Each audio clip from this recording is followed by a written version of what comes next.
Mr. Vangelis is here. He is. Hi, Vangelis. Hello. And let me just say publicly, I just want to say thank you to John for last week. It was a bit of a disaster for me. This time last week, I collapsed like a silly old bugger that I am. So I apologise for not being able to host you properly. But you don't have to apologise for being ill. Oh, thank you, Annika. I've got to say thank you to John anyway. So thank you, John, publicly for that.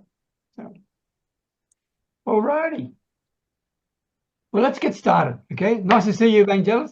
Nice to see you, my man. Very nice. Thank you. Nice to see everyone. Good. All right. Welcome to Your Next Level Mastermind, episode number 204. And our topic for today is what's the number one belief that keeps people stuck? What's the number one belief that keeps people stuck? Have a think about that. Could be anything, right? In the meantime, what I'd like to do is just talk very briefly to those who are watching this replay. And would you please make sure that you not only just connect with these people, but actually book a time to talk with them. Their connection links will be underneath the video on YouTube. And I very much encourage you to not waste the opportunity of being able to get and talk to these people. They are extremely good at what they do. Welcome, Brian. Nice to see you. They're extremely good at what they do. And they are giving their time and their expertise and their interest in you. So please take the opportunity of reaching out to them, booking a time with them and talking to them. They can open doors. They can provide you with opportunities. They can provide you with solutions to a whole range of things, from wellness to making money, whatever you want. Okay, there's a whole gamut here of people. So please don't miss the opportunity of meeting with them. And to help you get to know them a little bit more, let's start by getting them to introduce themselves very quickly. Okay, and John, we'll start with you because you're always the first one here, right? So I'm going to give you the chance. You start, and followed by Kristine best, because I know it's midnight for her already and it's late. So John, over to you first. Good morning, good afternoon, good evening, everyone, no matter where you are in this big, beautiful world of ours. I'm John D. Allen Small Business Coaching. What I do is I specialize in helping people get to the truth when you're talking to people. Don't have an agenda when you go to meet people. What you want to do is get to the truth of what their real problem is. Because until you know what the real problem is, they're never going to do business with you. So the whole concept is, and again, don't have an agenda. Just be there to see if they have a problem that you can solve. Thanks, Peter. Thank you very much, John. Kristine, over to you. Kristine, followed by Annika. Thanks, Peter. Great to be here. Hi, everyone. I'm Kristine Best. I am a wellness strategist. I'm also a singer-songwriter. And what I do is, well, you know how people, when they think about aging, getting old, they think, or they associate it with aches and pains and walking canes. And of course, the health conditions and the medical bills that go along with that. And what I do is I help people not go down that path so that they have a life of vitality, energy, freedom of movement, and a little extra cash in their pocket because they didn't have to spend it on their unwellness. So that's me. My details are in the chat and they'll be in the comment section, I guess, or the description on YouTube. Is that right, Peter? That's pretty close. Thank you, Kristine, and thank you for making the effort because I know it's very late for you. Yes, yes. It's after midnight. It is. Annika, Dr. Annika from Sweden, followed by Vangelis. Okay. Hello, everyone. I am Dr. Annika Sorensen. I live in Sweden. I've always lived here. It's freezing outside today. I'm a medical doctor, have been all my career, and the last 15 years I've also been a stress strategist. and I help busy business leaders to master their stress and become more effective, more impactful, and be more productive, and increase the bottom line without burnout.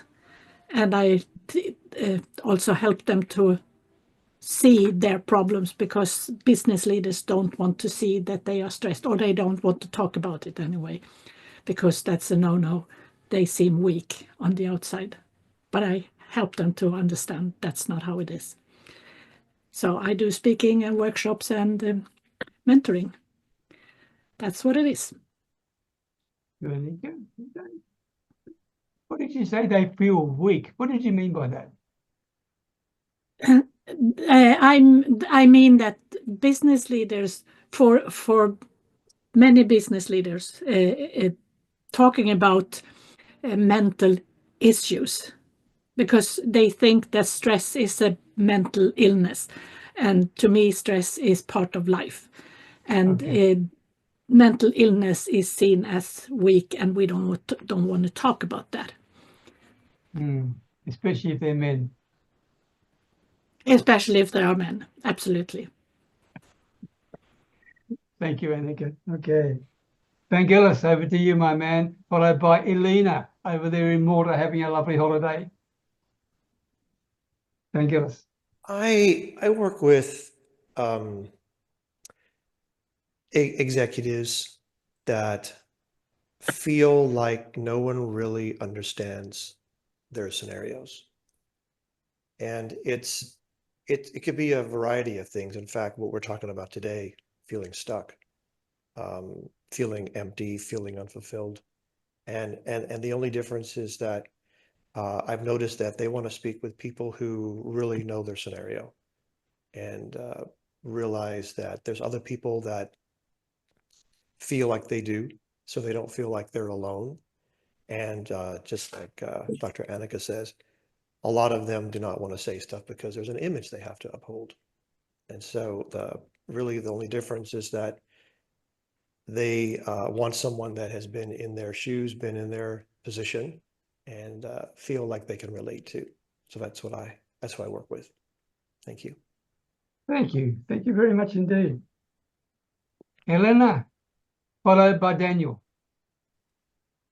Hi everyone, I am Elena Apalkova.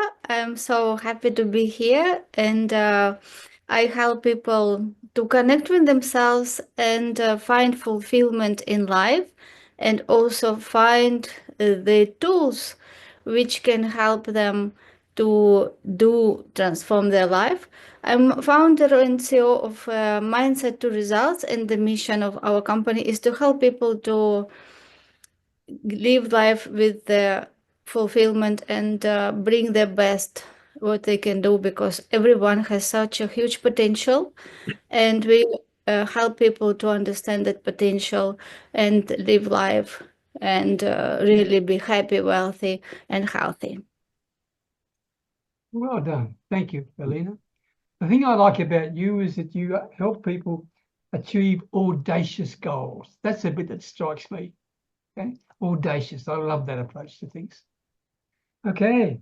Daniel, nice to see you again, my man, followed by Ingeborg.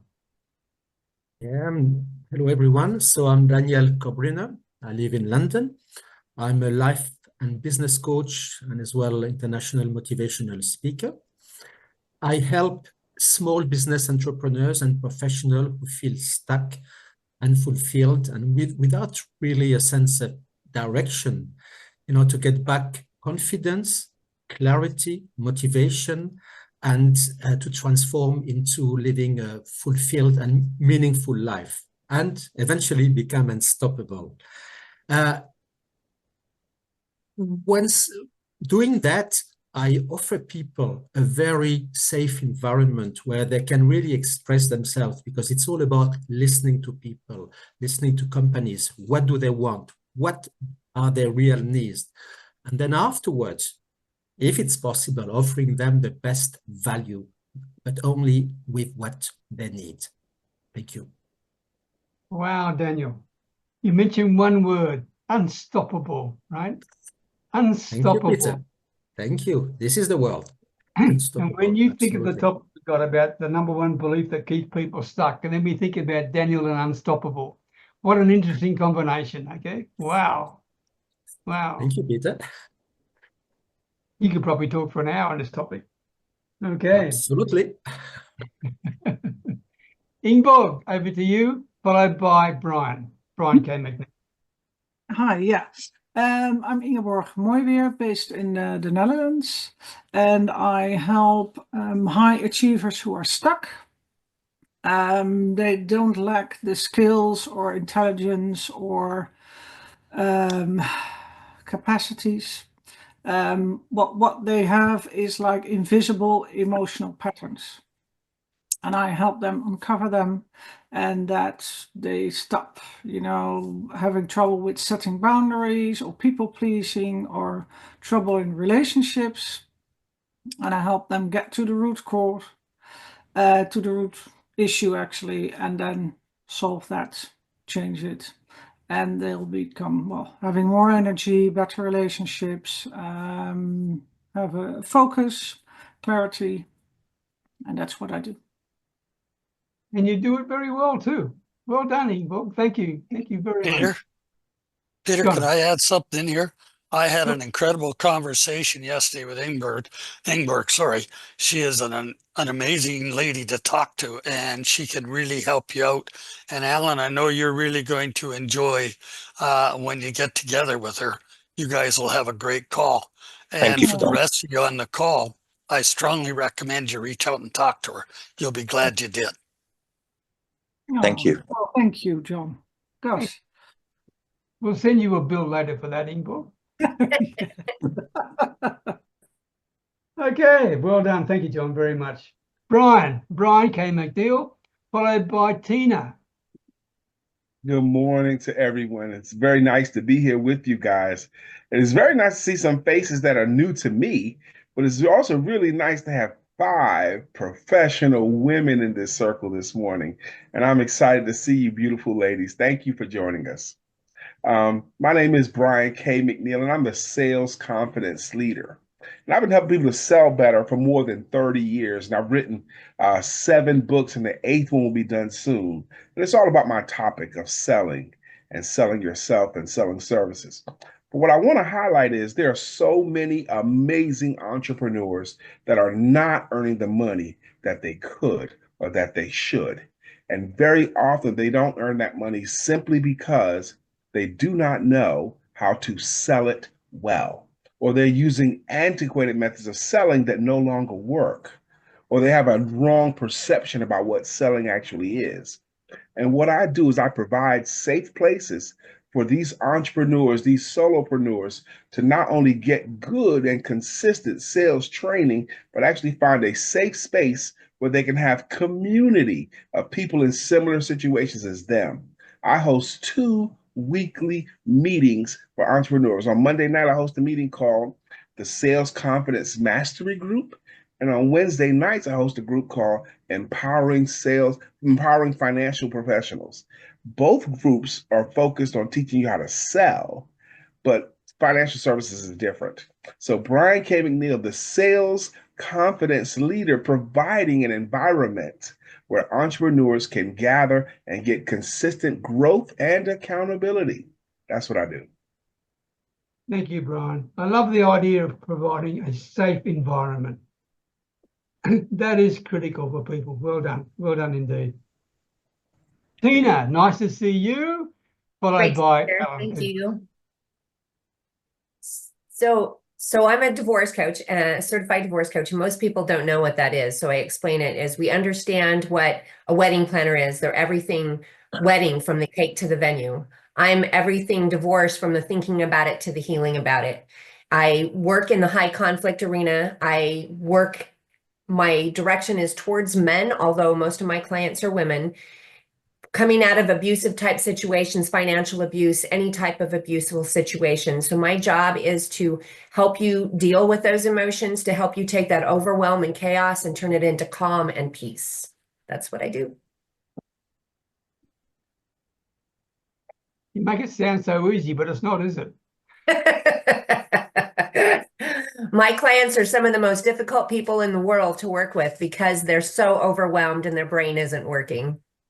Yeah, goodness, I can't imagine the challenges you, but you are a valuable resource, Tina. There's no doubt about that. Well done. Thank you. Alan, Mr. Edwards. Hi, Peter. Hi, everybody. There's a fantastic lineup today. You've got some great speakers on, and I'm looking forward to the discussion. I'm Alan. I'm a Hampshire, UK-based property investor and developer. I help people to solve property problems.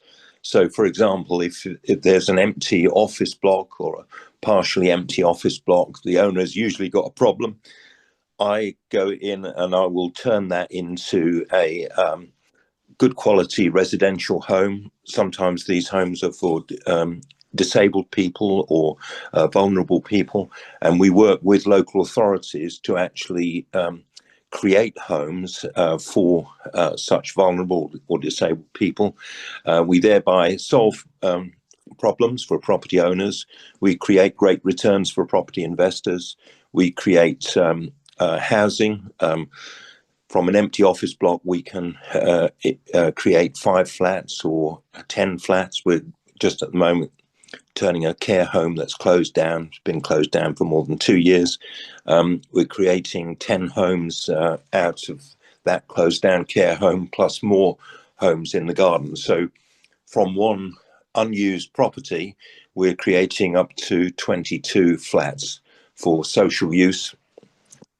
This is long-term housing for vulnerable people.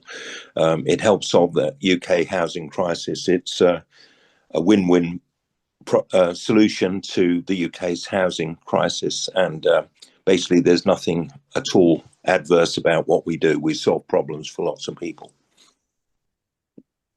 Thank you, Alan. And I don't want to embarrass you, but I'm going to say this anyway, because you're such a lovely man, all right? But 2 hours ago, we were on Zoom call together, you and I, right? Yes, yes. And Alan, like all of us have, has his share of challenges in trying to do the right thing by all his clients. Yes. And that's the issue he's got. He's got people, he's trying to satisfy everyone at the same time. He's got so many balls in the air, right? Mm-hmm. Trying to do the right thing. And I just want to say thank you to you, Alan, for the absolutely, totally honest and frank way we had a discussion today. That was, it is something that is rare in this world. And I think for those who are watching this replay and those who are on this call, Alan is somebody that is really a refreshing person to talk to. You may not be interested in a commercial residential real estate, but as a person, just as a person, it's worth talking to. So I just want to say thank you, Alan. Yes, thank you, Peter. No, that was a win-win conversation we had earlier, and I don't only talk about property, so we can have a great conversation whenever anyone wants to make contact. Thank you, Peter. Exactly. Well done. Thank you, Alan. Here are the apologies, and I wasn't sure whether I'd be talking to myself tonight because there's quite a few people have reached out and said apologies. Yvonne A. Jones, Dr. Chris Willems, I was on a call with him today, and he just can't make it. He'll be here next week. Altaf Sayed is from India. He thinks he could make it, but he's not sure, so I'd put him down as an apology. Annika, I had you as an apology because you had the 2-year-old, but you're here, so it's nice. Okay. And Elena, I didn't expect to see you here either because I thought you were in Malta having a holiday, but you're here. So, I mean, I am so impressed with you ladies giving up your time to do this. Mark Newsom can't make it. Unfortunately, he'd love to be here, but he can't make it. Mark Ingstar, it's the middle of the night for him in New Zealand. Glenda Kroll, some of you know that she's had a major challenge with her brother, okay? And she's actually got to take him back to the specialist today. So she apologises to all of you and hope she can join us next week. George Nagel can't make it either. He was almost here, but about 15 minutes ago he called me to say, Peter, please put my apology in. I just can't make it. I'll be there next week. And finally, one of our longest serving supporters, Pat Dreyer. Pat's off to the physiotherapist. He's in a bit of pain, Pat. So if you get a chance, drop him a little message and tell him that you're thinking about him. All right. So there you are. They're the apologies. 10 of them. And I thought, well, I could be on my own here tonight. That's for sure. All right. Our topic, everybody. What's the number one belief that keeps people stuck? And I'm going to forewarn you, Daniel, you've only got 3 or 4 minutes. You haven't got an hour to talk on this. All right? You know you can speak all day. Alan, you're first off the rank. What is the number one belief that keeps people stuck? Okay, I think the number one belief that keeps people stuck is to have preconceived ideas and preconceived fixed notions about what a particular situation is. And we were talking about this a little bit earlier. And in my business, we solve property problems. And I was advising a client a couple of days ago about the disadvantageous way of tendering work traditionally, which is you go out to 6 contractors. Once you've got a design, you get the lowest bid, and then you run with what is usually the lowest bid, but it's already a contractor who's preconditioned to look for ways to exploit the contract and recover money from the client. So we were talking earlier about a new way of working, and it involves trust, because it involves trusting working with a company like mine, where we operate on an open book basis, and we actually commission the design and the construction, and we deliver from end to end, and everyone knows what they get. It's an open book, it's auditable, and we pre-agree the margin for profit and overheads. So there's lots of construction goes on in the country, and I cited to this particular client an article by a well-known consultant which was warning against the preconceived notion that traditional tendering of projects is a good thing to do, because there are lots of contractors going broke in this sort of economic environment. It's an adversarial contract, so it invites claims and so on. So the worst thing that, in my mind, people can have is a preconceived idea about how they're going to procure property work. We work with clients and we solve property problems, and we achieve win-win solutions. So it's not to us about putting in the lowest tender, because we don't tender. We achieve a solution that actually works for everybody. I could go on a lot longer about this, but I won't, because I know we're limited on time. But preconceived ideas and failure to have an open mind is the thing I think that holds people back. Thanks, Peter. Alan, let's call a spade here, right? This example of preconceived ideas is where a particular woman, everybody, and I'm privileged to have Alan share this with me. This lady has a preconceived idea about Alan because he's a developer, and what comes with a developer are all sorts of preconceived assumptions. That's the issue, right? Correct, Alan? Yeah. That's absolutely right, Peter. Yes. Right. So, and the same can apply to us with our potential clients. They could have preconceived ideas about you and what you do. And that could be a huge problem in terms of keeping them stuck.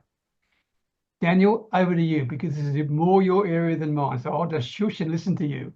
Yeah, I tried to be brief, Peter. So this time, well, okay. I mean, you know, for me, the number one belief, which gets people stuck is that they are not enough. Means, they are not good enough. They are not smart enough, and and very often these beliefs, they stem from childhood, and they kept them at a level where basically they don't want to take risk.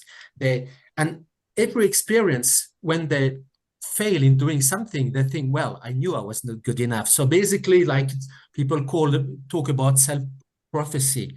So really, what's the idea is that when people are indeed state of mind, and it's the case for a lot of people, I mean, including me, sometimes, and it was the case, it's really to start realizing, what have we done? What are the achievements? Because sometimes it's really the image we build of ourselves. But when we realize that actually, no, we can do things. And it's all a matter of trying, taking the first steps. And when we do that, we realize, oh, actually, I can do this. And the last point I'm going to speak about, it's very important to get support, because very often we don't see our blind spots. So we are there, we think we are not good enough and we can't move forward. So if we have the right support, could be friends, could be, you know, a family, could be coaches, then, you know, we can move forward. Thank you. Well done, Daniel.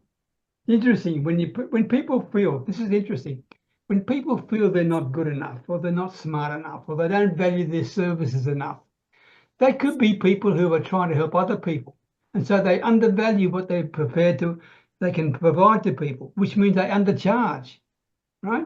They actually undercharge what they're truly worth. And I know Alan's he knows what I'm going to say here because I gave him this example today. But one of the biggest problems people have in belief is the value of their own services. Okay. And it reminds me of a story about the anaesthetist somebody complained to him one day about his fees, and he said, "Madam, let me tell you something. I get paid for 3 reasons. The first one is to put you asleep before the operation. The second one is to keep you asleep during the operation. And the third one is to wake you up after the operation. Tell me, which one of those don't you want?" Think about that, right? Keep that as a story. Use it as a story, because if people are challenging you about the value of your services, make a bit of fun about it as well. That's all my point to you, because we shouldn't undercharge what we do. We shouldn't do that. Brian, over to you. Here in the United States, during President Harding's administration, there was a groundswell of people who got to the place where they believed that everything significant that was ever going to be invented had already been invented. It had gotten to be a popular idea that the U.S. Patent Office was expensive to keep open. We don't need the patent office anymore. And they actually came to a vote about shutting down the patent office. And the office came within 3 votes of shutting down or staying open, but it stayed open. Now, if they had shut down that patent office, many of the amazing inventions we have now, we may not have. What happens is so many adults will learn until a level of proficiency, and then they stop learning. And they stop learning, and they can only achieve to the level that they learned to up until that point. What keeps people stuck is the stopping of the learning, the not opening up their personal patent offices, and to continually learn. The more you continually learn, the more you won't get stuck, because you'll stay excited. That's what it is. The energy behind it has to be done with continuous learning. That's the shortcut. That's what I got. Well done, Brian. Well done. And that's true. Sometimes we are our own worst enemies, right? Absolutely true. Well done. Kristine. Yeah, over time, people acquire a lot of other people's expectations. Growing up, you acquire your parents' guidance and their rules, their boundaries, and you tend to take on their beliefs about what you, as part of this family, can achieve. You know, if you're working class, you get a working class job. And so you acquire these kinds of things. And if you live in a particular area, there might be values and expectations of people in that community, and you take on those expectations. But they might not be your expectations, but you're stuck with them because you're conditioned. And so that limits you. So your beliefs are based on that, but it's all falsehood. And it's up to you then to explore how to push beyond that. And that really quite often requires a coach, someone with the expertise to know what questions to ask, to help you realize what it is you can do, what talents you have, because sometimes you just can't tap into those resources on your own. And the other thing is that people have experiences in their life that are traumatic, shocking, sad, painful, all of those kinds of things, and they affect that person deeply. Quite often they push those things to the back of their mind. They try and forget about them, but it's in their unconscious mind. But their conscious mind is going, I don't want to think about it. But that becomes a limit to these people because it affects their behaviour, it affects the decisions they make, it affects how they interact with people. So these things need to be dealt with at a deeper level by someone who's professional, like a coach, like Daniel, Ingeborg. I can too. So yeah, these things are what limit people. Beliefs based on things that they don't need to believe in anymore. If I understand you correctly, Kristine, some of the things that could be holding people back or keeping them stuck could be from when they were children at like 3 and 4 and 5 years of age. Correct. And perhaps people aren't even aware of that fact. Well, I'll tell you, can I tell you a quick story? Quick, yeah. Okay. My son was playing with a boy at school when he was 10. This boy came to stay for a sleepover. He wore a nappy to bed at the age of 10. I said to the father when he came to collect him, what's the story? And he says he's got ADHD. And I went, phooey, ADHD, my butt. And I said, is he on drugs? And he goes, yes, he's on Ritalin. And I said, well, let's have a look at this. So I investigated this kid. And what had happened was when he was 3, his mother, the father's wife, was suffering from cancer. And I said to the father, what was the household like at that time? And he says, traumatic, chaos. And I said, now here's a program I want you to run for your son. This is how you're going to handle it. And I want you to wean him off Ritalin. And guess what? The kid got better. Didn't need a nappy anymore. So it's something that happened in their past that hasn't been resolved. So it causes a conflict between the conscious and unconscious minds. And that can come out as an emotional, behavioural thing, or it can be a physical thing. I had another woman who was raped as a 13-year-old. She had aches and pains all her life, and she didn't even think about that thing because she pushed it back to the back of her mind. She was 67, 68 when she came to see me. I helped her as well. Thank you. Yep. Deep-seated, no doubt about that. Deep-seated. Yep. Annika. Yes, I agree with all the other people's. There are so many things that can keep us back. And I came to think of something that keeps us as business people back or not getting forward. And that is that we try to sell too much, too wide. We say we can help with everything. And people don't resonate to everything. They resonate to something, and we have to squeeze that into a smaller space.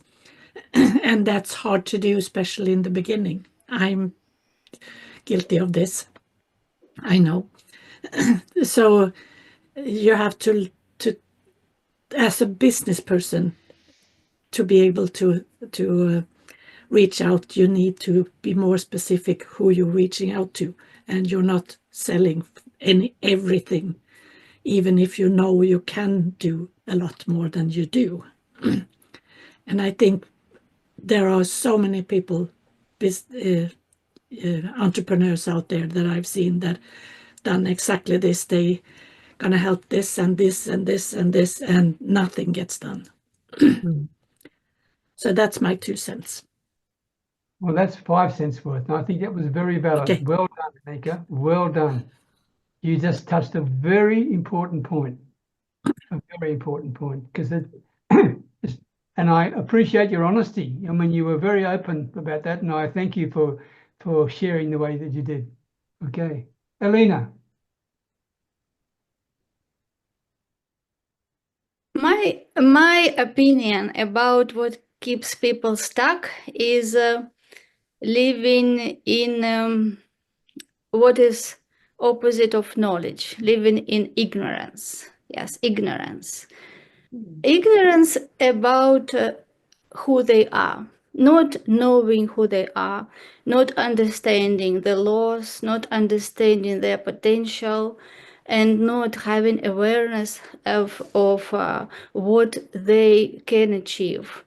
And if we speak about the limiting belief, like one of the limiting belief, I would say that they believe that I can't.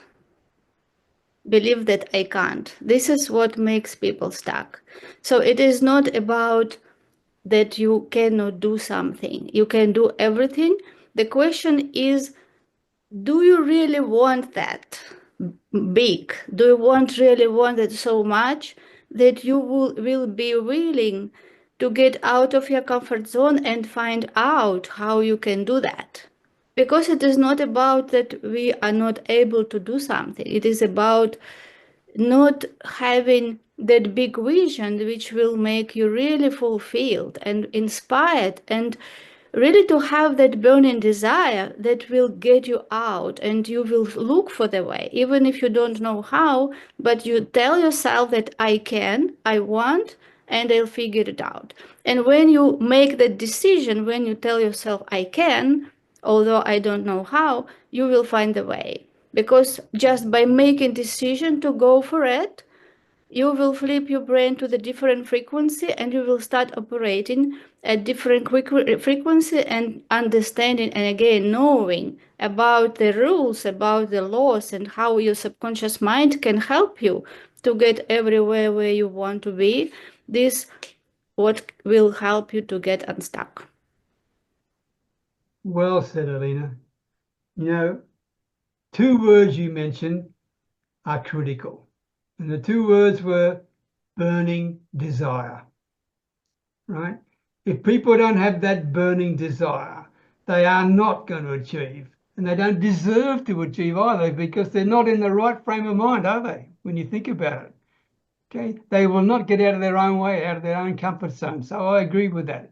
But I want to ask you one question. If you don't have the burning desire, Elena, how do you acquire it? If you don't have burning desire, your life doesn't worth to live, because you don't live, you just survive, and you just copy other people around you. So burning desire is very essential to live really fulfilled life. And burning desire doesn't come from how to achieve things. Burning desire comes from understanding who you are, what is your essence of human being, because you are very unique, you're very genius, and you have your unique talents and gifts. And when you find it out about yourself, and again, we spoke about mentors, coaches, if you don't know how to find it, find the mentor, find the person who can help you. Nowadays, we don't have any lack of great mentors. There are thousands, maybe millions already. Yes, so find the mentor, find that person who you resonate with, and get for help. Find out, there are many good tests. Like one of the tests which I usually do with clients is well dynamic test and genius test, which can help you to understand what is your genius, what is your strength, what is your weakness. So according to what are your strengths and talents and gifts, then you can start thinking, this is my gift, this is what God gave me, and how I can develop what I want, that I will develop these gifts that will have value, that provide value to other people, and really will make me happy, that I will enjoy. And start thinking about that, and you will find your desire. You will find your desire. And you can go from one desire to another desire, and that will give you energy to break through any barriers, find for solution, take steps, and succeed in life. Thank you, Elena. Thank you very much indeed. Well done. Well done. Ingeborg. Yeah, hi. I think I want to add something, and that's the belief of not being seen, and the fear of rejection. So I think like what everything is said, well, I agree with anyway, but I think there's something before a lot of the things which has been said, and that's the fear of rejection, what a lot of people fear, obviously, and the fear of not being seen, and then not being good enough. That usually are like the three core issues of someone having trouble. So that's the internal beliefs, and then afterwards you have the external way of people showing that. And usually, or a lot of times, people just do like the sort of symptom and starting to solve the symptoms, but you have to go back to the, sorry, a bit of a sore throat. You have to go back to the core beliefs and solve them. And then after that, you can, the feelings change and your behavior changed. So it all starts, for me anyway, this is my opinion, but it all starts at the core beliefs and tackle them, and then things start to change. That's what I wanted to add. Well done indeed, Ingeborg. I mean, not being seen, fear of rejection, and it goes back to what Daniel said earlier about not being good enough. Okay, all those together become a pretty powerful factor that keep people stuck. There's no doubt about that. Daniel, you've got your hand back up again.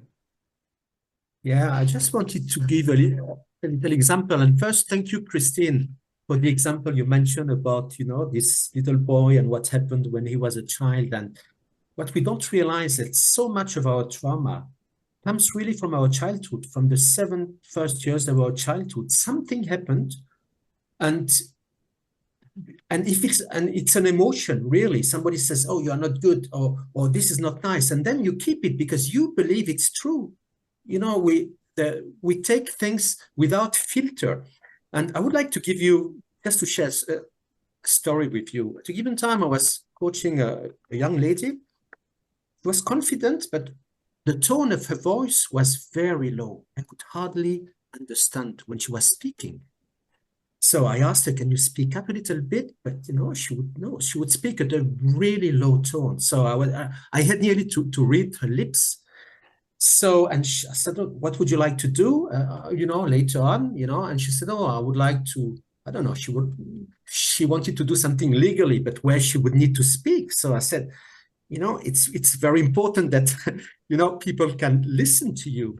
And then I started asking questions. For instance, when you were a child, were you like, were you a happy child? Yes, I was a happy child. And I said, did it happen? Or do you remember a time in your childhood where, for instance, somebody would have told you that you speak too loud and they asked you to really kind of quiet down? And right away she said, "Oh yes, I remember when my father did that." And from that moment, this is where she changed completely. And she looked at me and it was like, wow, it was very emotional, I have to say, because, she realized that this thing, stayed with her whole life until she realized. So very often, again, I've got goosebumps when I'm telling you, because I remember this really vividly. Sometimes it's about making aware of the situation. And then afterwards you ask, are you still the little girl at that time? And then, no, I'm not. And then, you start changing things. So really, it's about listening well and trying to understand where, the stuckness, or if I may say so, comes from. Thank you. Well done. Being present with them, Daniel. Being absolutely present with them. Well done. Vangelis, I know this is the topic you could speak for all day on, but let me hear your brief thoughts on it, if you don't mind.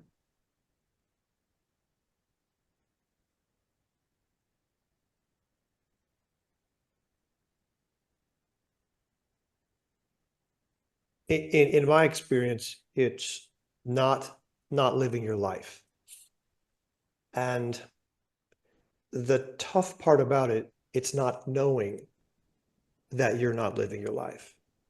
And the way that it happened with me is when you are growing up and you don't have any filters because physiologically you're not even able to, it hasn't been developed yet. You start taking on identities, coping mechanisms to not just survive, but to function in society in what they call an acceptable manner. And these false identities so slowly begin to disguise themselves as you. So you think it's you because you've lived them so long. So as you go through life, something inside you just stirs all the time. And you don't know why you feel the way you do because you're doing things you don't really want to do. But that's what is acceptable. That's what's expected. And because you've lived these false masks and had them on for so long, you don't realize you're not living you. And so you don't know why you're stuck because you think that's normal and people tell you that is normal. You have no way of getting out of not being the normal. And so what happens also is now you are, when people say self-mastery, which self are you mastering? The real you or the false identities you've created that you think are you? Which self are you leading? The real self or the ones that are the false identities? Which ones are you nurturing? Which ones are you defending? This was my life, first 50 years of my life. And you get really good at it too. Really good. And that's what you say, how you doing? Doing great. Doing great. And you're not. But you don't know why you're not. And you don't know how to get out because the people around you, they're in the same scenario you are. How is my mom and dad going to help me learn who I am if they don't even know who they are? How's my pastor, who doesn't even know who they are, help me to figure out who I am? My teachers, my neighbors, my relatives. Where do you go? So that was my life until finally I met somebody who had an idea of who they are. And that's how I started getting unstuck. Thank you. Wow. How do you follow that? That is incredible, Vangelis. Thank you very much. Tina, I'd love to hear from you. I know he's a hard act to follow, but before you say anything, I want to ask you a personal question. Do you ever use your black belt karate to deal with your clients?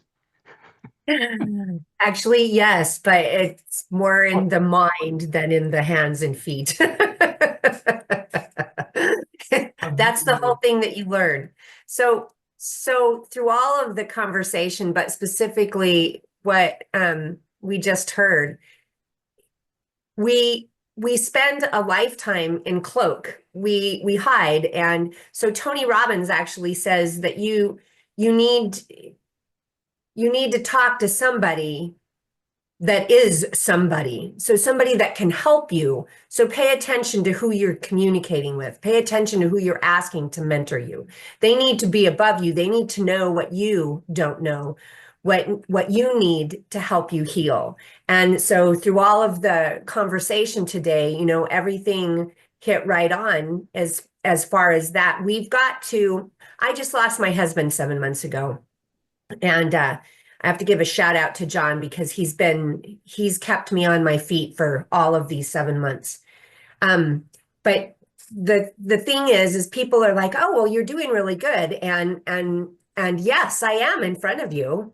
But behind the scenes, there's a day here and there. Like my son's wedding was a horrible day for me. I couldn't even stay for my own son's wedding because of something that was said, and it just hit me wrong, and off I went. But the whole thing is that this is a choice. It's a choice. In my case, I can choose to be depressed, or I can choose to live my life. And I choose to live my life. I can live it with love and sadness from time to time. but I don't want to fill that every day. So I'm making a choice to move forward. And luckily I was blessed with John in my life. So that's been a huge help for me. So again, shout out to him. There you go. Well done, Tina. Thank you very much indeed. Thank you very much. John. You know, everybody shared so much great stuff here today, you know, and came out about perceptions and beliefs and everything else. One of the things that I was dealing with, I was going back to when my wife was in the hospital dying of cancer. There was a young psychologist, psychiatrist, I don't know what the hell she was. But anyway, she had this great, grand, and wonderful deal of all the things she was going to do with my wife. Now, picture in Saskatchewan, it's -40. She wants to take my wife on a stretcher down to the back door foyer of this hospital so she could see people coming in and out. The foyer is not heated, 40 friggin' below zero, and you're going to be laying on a bed with a couple of sheets over you. So I was somewhat less than polite in my explanation to how this lady was going to deal with it. And to the young lady's credit, she said, but in the book, it says she was going off with the perception of what she'd been taught in school through the books, that this is what the patients needed. She didn't take a look at it from a human aspect and even think about putting a sick person into where it's 40 below zero. In her mind, the book said, do this. So it's like everybody else has said, her perception was she was doing a great job.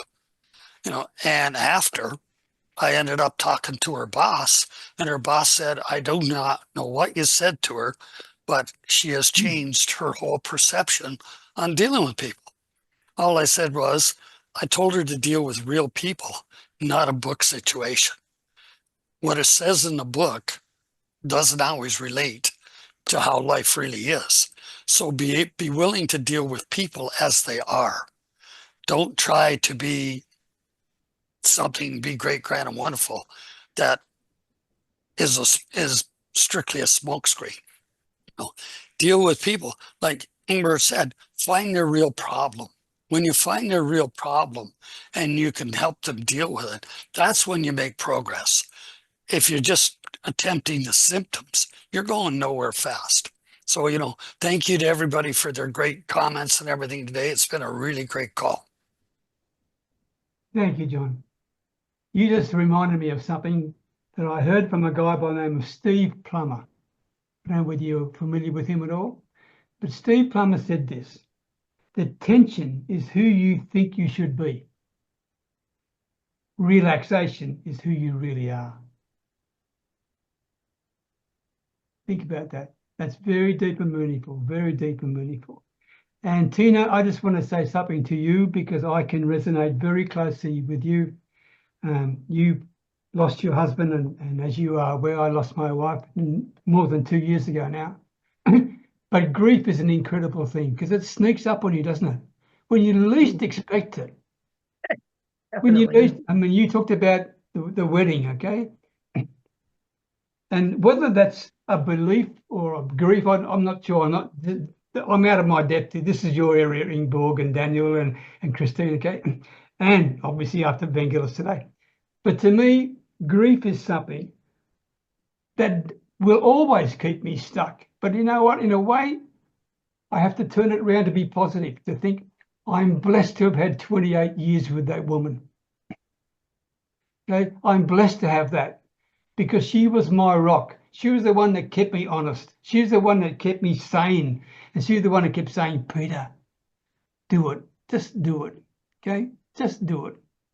So I just want to say those thoughts because, Tina, I can resonate with where you're coming from very much. And it bloody hurts, doesn't it? It really does hurt sometimes. And it does keep me stuck too. And I'm just being totally transparent. It does keep me stuck. Okay. Any other final thoughts before we go? We've got 3 minutes left. Any other thoughts? Thank you for the heart, Daniel. God bless you. Any other thoughts are there? I don't normally listen to and watch the recordings, but I think I will today. Yeah. Some very good comments and very thoughtful insights from lots of people. Yeah, they're beautiful. They're really beautiful. And I just want to say thank you also to all of you for sharing, not just from your heart, but from your soul. You actually shared things today that I have never seen online before. Okay, people opened up, and that I feel good about that, because that means you feel safe enough to do that. And that's all part of being part of this family of your next level. So I just want to say thank you. Thank you on behalf of everybody for doing what you did and making this really work.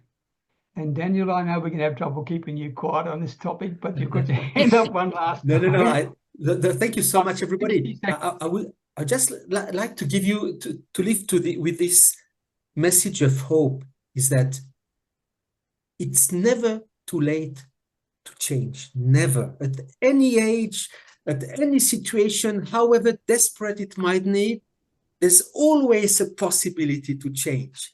And this is really, we should embrace it. We should seek out to people, reach out, and really, so really do that. If there's anything you want to change your stack, please do this, because it's possible. Thank you, Daniel.